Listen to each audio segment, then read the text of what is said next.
Sebenarnya saya kenal bini saya ni, saya tak ada rasa suka pun masa saya dengan dia.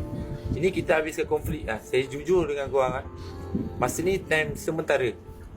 Kan ada video konflik tunang apa semua.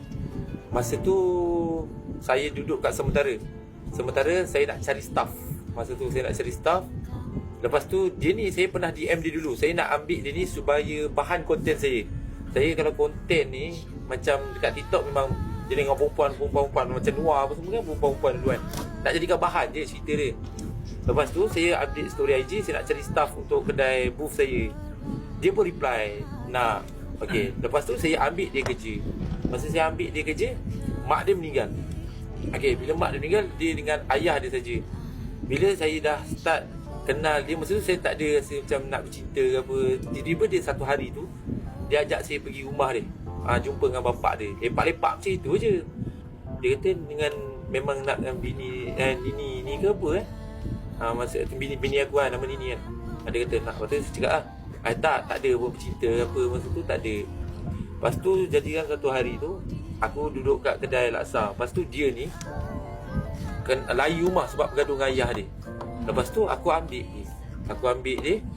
Kiranya kita orang keluar sekali masa tu. Lepas tu aku dah try. Okay, lepas tu satu hari tu aku approach yang macam aku tiba-tiba rasa macam suka pula kat dia.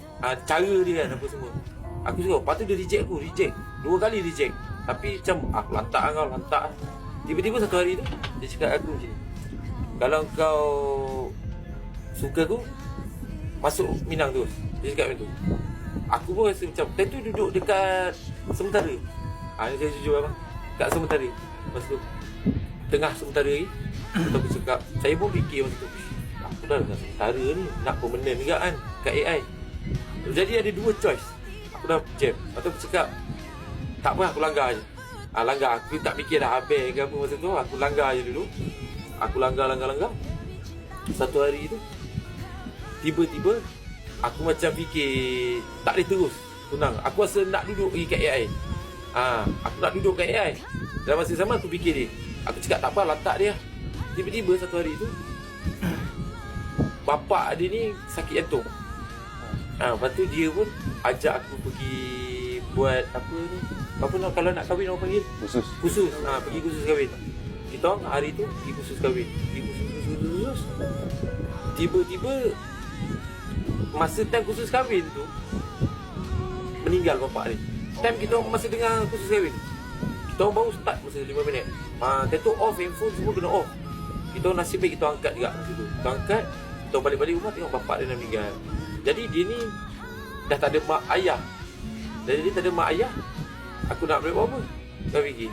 Aku jadi macam, okay, tak apalah, aku ambil tanggungjawab ni, aku galah tanggungjawab ni, aku ambil dia dari bini aku masa tu.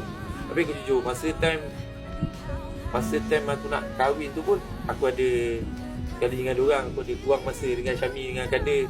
Sampai diorang pun marah aku.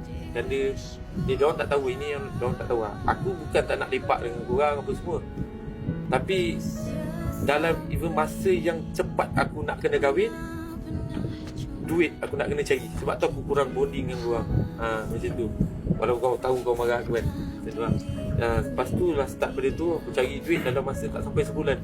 Kos kahwin aku semua habis around dalam 60 atau 70. Aku habis kan dalam masa sebulan aku terpaksa cari. Sebab dia nak cepat. Kalau aku tinggal dia seorang, dia tak boleh. Aku jujur, dia ni budak. Budak. Tapi aku tak beritahu umur apa-apa.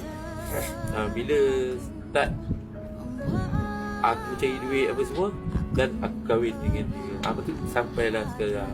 Jadi nak jadikan cerita jodoh itu je. Ini aku kenal dia secara tiba. Sebulan kau kalau kira sementara dengan sini dia. Baru berapa bulan je kenal. Aku tak bercinta dengan dia. Masa tunang pun tak cinta. Keluar dengan dia pun berapa kali aku dah kira. Kayaknya aku kenal dia ni masa time kahwin ni. Mula-mula aku bercinta dengan dia. Itu je lah.